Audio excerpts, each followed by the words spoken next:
get a message on your cell phone or on your laptops that asks you to upgrade your software?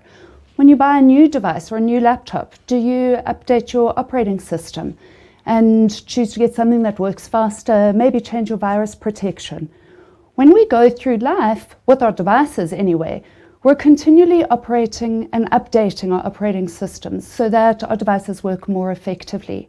Today I want to spend some time chatting about whether you're updating your own operating system. My name is Holden. I'm a coach, facilitator and consultant, and I'm passionate about working with individuals and teams to help them figure out how to upgrade their operating systems. We all need to be thinking about how we think so that we can operate more effectively in the world. And that's what I want to talk to you about today. We have 11 million pieces of information coming to us at any given moment, and we can only consciously process about 40. That means that so much of our thinking is happening on a subconscious level, the level where our operating system works. And if we're not thinking about where our biases, our beliefs, our stereotypes are, we're not conscious of what we're thinking and how we're showing up in the world. And so during our time today, I want to talk about where your operating system comes from, how did it start, how do you update it, what are you going to do with it, and how you can really find ways to show up better and more meaningfully in the world.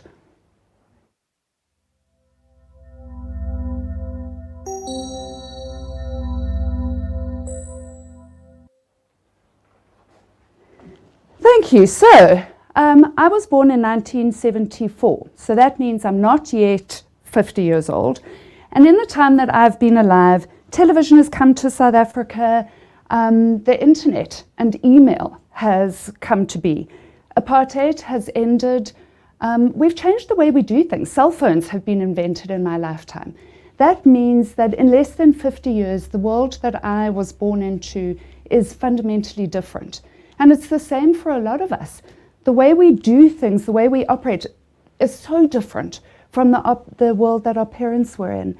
And I think what's so important to me when I think about this is the fact that our parents raised us with beliefs and ideas and concepts that aren't in any way reflective of what the world is like now. When I think about my life, I was brought up by two white South African cisgender heterosexual parents. They're Christian. 3 of my 4 grandparents are immigrants. All of these aspects of my life have formed who I am and how my parents have brought me up. Who brought you up? What were your parents like? What were the lessons that they gave you? If you come from a religious home, you were brought up with beliefs around sexuality, promiscuity, marriage. Perhaps you were even brought up with ideas of gender roles, where the women are supposed to stay home and raise children, or men are supposed to go out and be the breadwinners. These are the issues that we need to think about because they impact what we expect from others and how we show up in the workplace. Are you treating the women in your workplace as equals, as people who have a right to be there? When you meet people, do you make eye contact? Is that seen as engaging and connection in your culture? Perhaps in some cultures where we don't make eye contact, that focused eye contact can be really intimidating. What about body contact? Are you somebody who likes hugs and physical affection? Or are you one of those people who's been brought up to keep your distance, to respect personal space? Sometimes our experiences in life are what changes us. People have had experiences that make them much more cautious, experiences of disrespect or trauma that impact how they show up in the world. In all these cases, these experiences, these beliefs, our education, the people we're with, the news we read, impact who we are and what we do. And it's not always in ways that are helpful. So how do we change it? What can we do to make sure that we are being effective? I think if I look around the globe at the moment, everywhere, we're seeing increasing polarization. We're seeing Brexit in the UK. In the US, we're seeing this difference in ideology that's causing conflict everywhere. It's not particular to any country, but it is widespread. And so I would say if you're a human being in the world today, this is work you need to do. As I look at it, I think the ways that we do it are, there are so many ways, but we have to be intentional. I guess that's the starting point. The first way is self-reflection. Are you getting the results you want in life? Are people responding to you in the way that you anticipate? Have you heard yourself saying, oh, that's too woke for me? Or maybe you talk about snowflakes. Or maybe you laugh at jokes that are a little bit off color and you're not really sure whether they're supposed to be funny or not. All of these are indicators that you need to upgrade your operating system. I use journaling. I think it's a really useful tool because it allows me to stop and assess what are the patterns that I'm noticing. Am I getting the results that I want? Coaching is another great way to upgrade your operating system because it gives you an independent thinking partner who can notice the patterns with you and help kind of inspire you or challenge you to go for that upgrade. Another really easy way to upgrade your operating system, particularly in an online world, is to connect with different people. We can look at LinkedIn. I follow so many different people in LinkedIn, people from different religions, cultures, countries, people who have different jobs, people with different abilities, different sexual orientations, and different expressions. It's a wonderful way to actually start understanding what people are experiencing and what they're thinking. For me, the big thing here is to be curious. When we're curious about what people are experiencing, what people are doing, how they're living their lives, we open our perspective, and that's where the magic of upgrades happen. Another really important part of upgrading your operating system is research. Google is your friend here. So often we say that we don't know things. We don't know somebody should have been offended. We don't understand what Black Lives Matter movement is about. We automatically get defensive and think that it's not relevant to us. Often, particularly if we're somebody who ticks a lot of the privilege boxes, we feel like we're under attack when we start talking about upgrading operating systems and changing the way that we show up in the world. The big thing here is that it impacts all of us. All of us interact with other human beings. And so each of us really does need to take the time to do the work to find out, what do I need to know? What makes me a more effective human being? What are the things that I'm seeing on the news that I don't understand or I'm not familiar with? These are the issues that we can Google. My final and I guess my biggest go-to operating system upgrade strategy is people. I do facilitated conversations in businesses. I do coaching with individuals. And in all of those interactions, I'm learning and getting to know human beings who have different life experiences to me. I choose to surround myself with people who inspire me, people who think differently to me, people who have the courage to challenge me. After the break, I'm going to introduce you to two of my, what I call diversity buddies. Sally looks more like me, Nolo looks different to me, but the way that we think, the way that we show up in the world, our experiences, our education, our passions, although in some ways aligned, are very different. It inspires me to be able to sit with somebody and say, how did you experience that? What did you think about that? To have people ask me the uncomfortable questions. We like saying something like, especially when you're triggered, that's interesting, can you tell me more? And I think it's about being able to challenge each other, challenge ourselves to be uncomfortable, but to understand how we're landing on people and how other people experience us. As I said earlier, if we're not getting the results that we want in the world, it's because we're doing something wrong.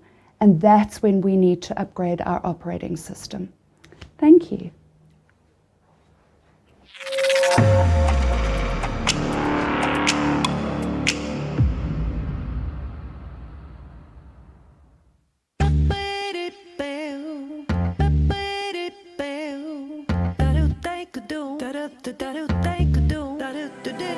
What next? The story you need to work on to grow from here.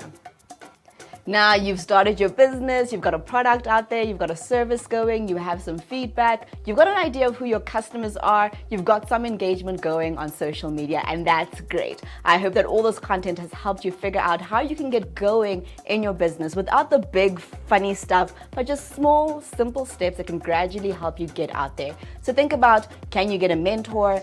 Should you diversify your customers? Should you get new people to be customers? Should you get old people to buy new products? What are some different things you can work with that you can tweak to get you more sales and more traction in your business? Think about how you can continue to share on social media so people know about your story. Think about where you failed and what you need to improve. Think about what's working well and what isn't, and how you change those. It's okay if your business isn't working out how you thought. Take the feedback, adjust your product and service, change your market. It's okay to be agile, and that agility will help you stay in business. If you've enjoyed these 10 quick snippets on getting out there and starting your business, head over to our website or use this link and forward it to a friend. It's great to have more people be in business together so that we can continue to grow our community of entrepreneurs. And it's better to fail together, I promise you that, but also learning together as we grow our businesses. We hope that this has been valuable to you, and we wish you the best as you grow your business.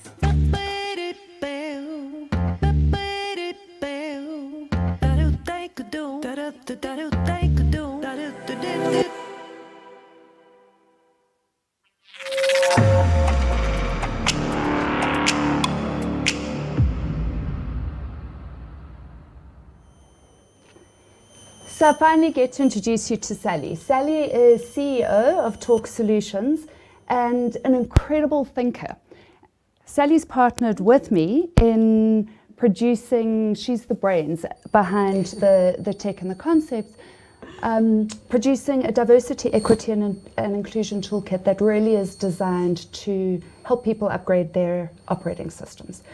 So Sally, I would love you to just tell us a little bit about the toolkit, like what are the components of it. And what I love about what you do is you're passionate about, I think, helping people upgrade their operating systems, but you're using tech and your expertise in the employee engagement space to really bring together ways of helping people navigate the world more effectively.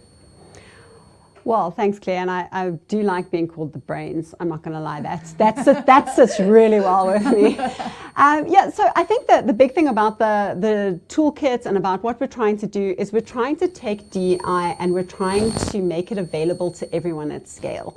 And I think that's always been the challenge, is how do you do diversity work? How do you have conversations? How do you engage with people? How do you set a common language and a common understanding of what diversity means? How do you explain concepts like intersectionality, privilege, bias? How do you do that at scale? Because I think the big thing right now is that organizations specifically are looking to say, we need to do this work. We all need to upgrade our operating systems, but we have thousands and thousands of people in our organization. How do we do that? And, I think when we looked at the toolkit, we said, okay, how can we do this at scale? We need to look at three major components, and that is an online digital component that we can make sure that this type of information is democratized and made available to everyone in an organization. Love that. Well, yeah, you would. And then looking obviously at the journaling and the reflection part of that. And, that also speaks to the cognitive way that people learn by writing things out and really spending that time. Diversity work is uncomfortable at times and needs a lot of privacy, I think, so people can spend that time really examining and thinking about how they feel and the steps that they want to take and reflecting on things. The idea is also that people can come back to topics that trigger them or that they're unable to engage with. For some people, the idea that there's a gender spectrum is far too triggering to even have a look at the first time round, but in a couple of months, they're hopefully able to go back and engage with the content. And then the last is really around the conversational element, and that is chatting in a facilitated environment, with expert facilitators like yourself and Nola and the rest of the team who are able to take people through that, really examine where they are. And I think the big thing about that is the storytelling, right? Yeah, I think that makes a huge difference. I love those three components of the toolkit. I think for me, that starting point is everybody has different experiences, so Yeah. we're not starting from the same position. And how do we give everybody through that, the tech, I guess the online course, the shared vocabulary and a starting point, so that everybody, whether you're the CEO or the person who makes coffee in an organization, you all have a shared vocabulary and a common starting point to engage in the process. And I think it's also around again the intentionality. I think it's about setting that common language, setting that common intention. And I think it's so important when we look at organizations that want to create belonging. I think it's super important that, that leadership is visible in this process. Yes. So, being in the conversation, going through the learning, seeing your leader sitting next to you, going through, having the same conversation, working through the same journal, familiarizing themselves with the same language set, it makes you feel like you belong and that you're actually learning together rather than being taught. And I think that that's the big thing that always comes across for me with the DI Toolkit is it's around let's examine and the whole conversations are around let's explore these concepts together, because how they land with me and my lived experience and my, where I sit is going to be so different to where you sit. So how are we able to share that experience together? And I love how the journal works for that, because I think that it's scary to sit in a room, no matter where you sit in an organization. And even if you're somebody doing this by yourself, because I know that the courses are also on Be a Better Human, so individuals can do them themselves. It doesn't have to be an organizational intervention. But it's scary to do the work. It's uncomfortable to do the work. It's super scary to do the work when you feel like other people are looking. And I guess the journal then becomes this private place, this offline place where our personalities are not curated, where we just can be, and where we can work through some of that content and be challenged, but safely. Where we can kind of close it a bit, or where people aren't watching us. And maybe that gives us the ability to feel more prepared when we go into a conversation, because we know we've done some of the thinking work, some of the systems upgrade that kind of almost hopefully prevents us from ending up in a situation where we get triggered when we get into the conversation. And the prep work for that, when we look at a system upgrade, Apple always tells me, do you want to run the upgrade now? Do you want to run it tonight? Or immediately, we're upgrading now. And I think the journal and going through the process also allows you to plan when you want that to happen. So you can go through and say like, all right, this month I'm just going to focus on my bias, or I'm just going to focus on how I say certain things, and I'm going to focus on calling in or calling out, or whatever I'm planning on working on that month, because it's a lot to sort of, do all at once. So to chunk it down and to work out a bit of a plan of action for me is super helpful. And I can then go in and say, okay, I'm going to work on this one thing and I'm going to be intentional about that aspect. And I can plan out how that's going to work for me, because we all, again, approach things differently. Yeah, and I know we're running short on time, but one of the things I think is super exciting is that with the tech that you have at Talk, and the designers that you have, the content creators, you're doing this in other spaces as well. So when I think about the pandemic and how we're looking at employee value proposition and how we interact with our workforces, you guys are doing amazing stuff there. Thank you. And I think it all ties back together, because if we look at Maslow's pyramid and we look at employee experience and all of those things, the base level is around safety and belonging. If you are not meeting the needs of your people from a safety and a belonging perspective, all of the aspirational parts of your employee experience simply don't land, because people are not feeling safe and they don't feel like they belong. So, I think to get those aspects right is really key right now.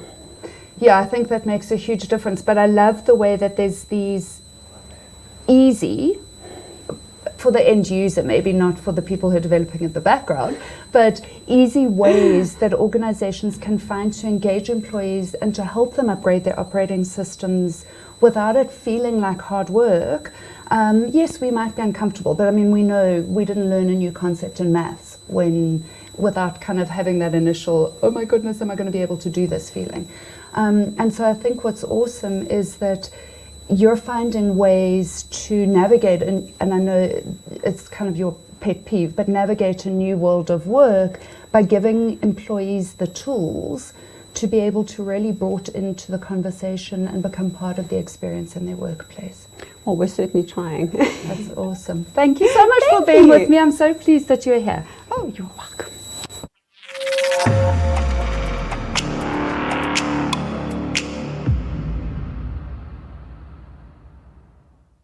So if you're perhaps waking up feeling a little tired, a little gritty, a little kind of moody, maybe you're not sleeping well.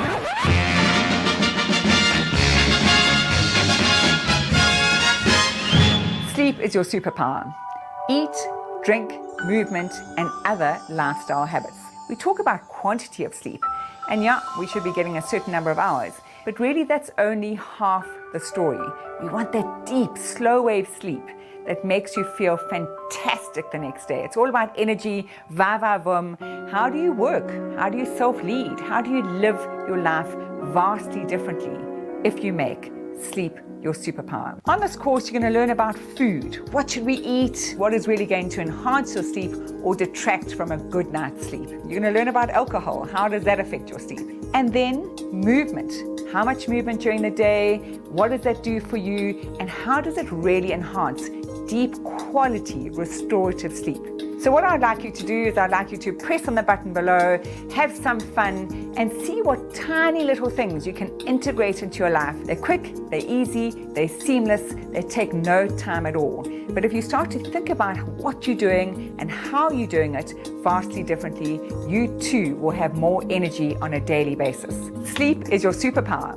Eat, drink, movement, and other lifestyle habits. Your habits today inform your biology tomorrow.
I'm joined now with Nolo Tlali. Nolo is a labour lawyer and a DI facilitator.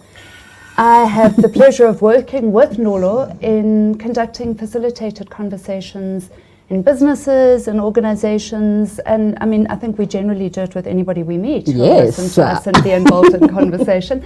Thank you for being with me, Nolo. Thank you for having me. I really appreciate the fact that when it comes to matters around diversity, equity and inclusion, you work as a thinking partner for me and help me challenge my ideas and kind of upgrade my operating system. And I think we've often had really interesting conversations about how what we see and how we experience the world really depends on where we sit. And I'm so interested, you know, when it comes to having the facilitated conversations, where do you think the magic is? What happens in those sessions that really kind of leads to the transformation?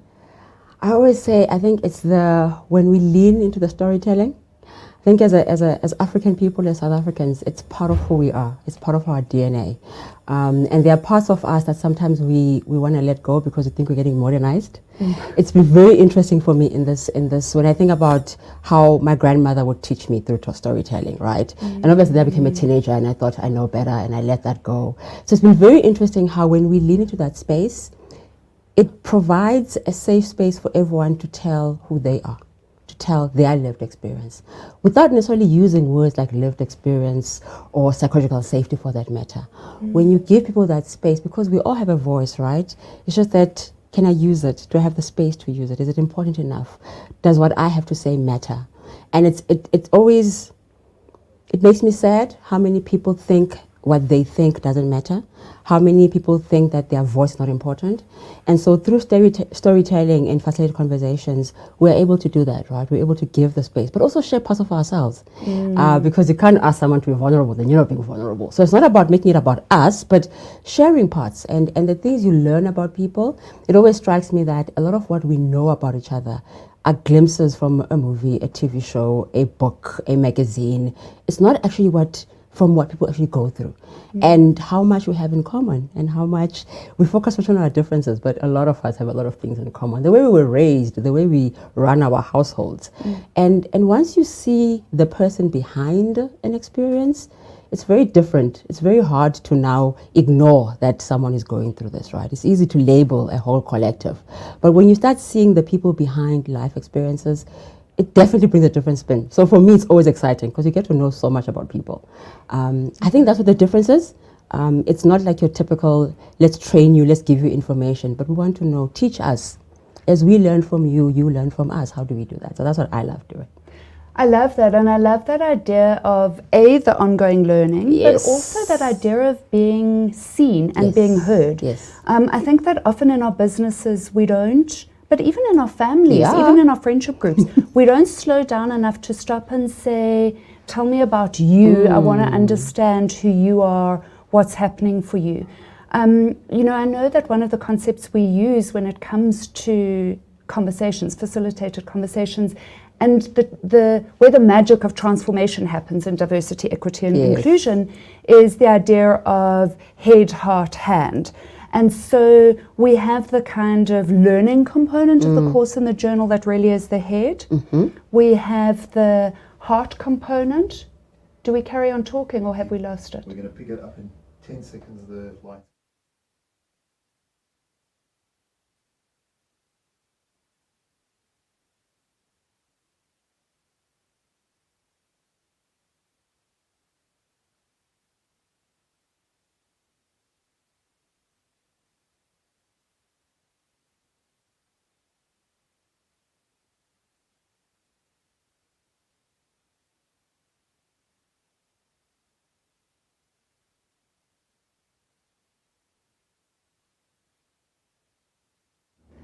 Some of you might have had a little glitch there, such as the joy of load shedding in South Africa. We were talking about the idea of head, hand, heart. So head really being the learning component, the journals, the coursework. Heart being, I think, where we come in terms of the storytelling, because when we hear somebody's story, it touches our heart. Oh, yes. And when it touches our heart, that's where the hand stuff, the actions, the changing behavior happens. And I know that I think it's extraordinary what people share when they're given the opportunity, and how you can sit in sessions where people share stuff that's so big that you kind of end up sitting with kind of tears. We've had sessions with everybody in tears. Yes, yes. And it happens, I had one yesterday where and the person sharing the story, literally, it's such a part of who they are that they were telling their story. And then halfway, he kind of went, oh, I didn't realize that I had shared this big thing. Because everyone had gone quiet on the call. Okay, I didn't realize that I had shared this big, probably triggering thing. But it is that, because sometimes we try and make it into this scientific thing, how we create a spaces of safety. I think it's also spaces of bravery. Because there are spaces that are not safe, and there are people who bring their bravery into it and share parts of who they are, and that turns it into a safe space. So it's not that we always go into these places that are just waiting and willing and know what. Sometimes it's hard. When you are authentic about it, when you are intentional about it, it translates to whoever's in the room, or most times across the screen, to a space of, if I bring my heart into this, and I know that the people in the room are willing to do something, once they understand what my experience, what I experience work as, for example, once you know that your colleagues are going through this, you can't not do anything about it, right? It becomes bigger than policy. It becomes bigger than HR. It becomes about, we all have a role to play in DI work. It is not a policy. It's not about senior management. Everyone has a part to play, no matter how senior, no matter how junior you are in the organization. And I think the hand part for me is that it's the, what can you do? What do you do better? How do you show up better tomorrow after you hear someone's story? Because in the past, we have made about an HR exercise, a senior leadership exercise, and then there's a policy. Then what happens after that? So it's so important to, when I love the hand, the head, heart, hand way of looking at it, because it speaks to, now that I know better, how do I then do better? Because you cannot keep doing the same thing if you now know and claim you don't know. Now you have the info, but if you not sure, you can go find out more. Like you said, you can learn more, you can talk to other people. I love the fact of working with people that can be my partners in diversity. There are a lot of things I didn't know about white people. Yeah, exactly. Lots of things. And now I have a different understanding. My assumptions, I have a safe space where I can challenge them and share them, knowing that the people in the room will know that perhaps my intentions are great, but my impact sometimes may not be so wonderful because of the way I do or say things. So it's that continuous learning that's amazing for me. No, I love that. Thank you so much. What I love is that diversity, equity, and inclusion is an opportunity to be leveraged. And that's what we can do when we upgrade our operating systems. Thank you, everyone.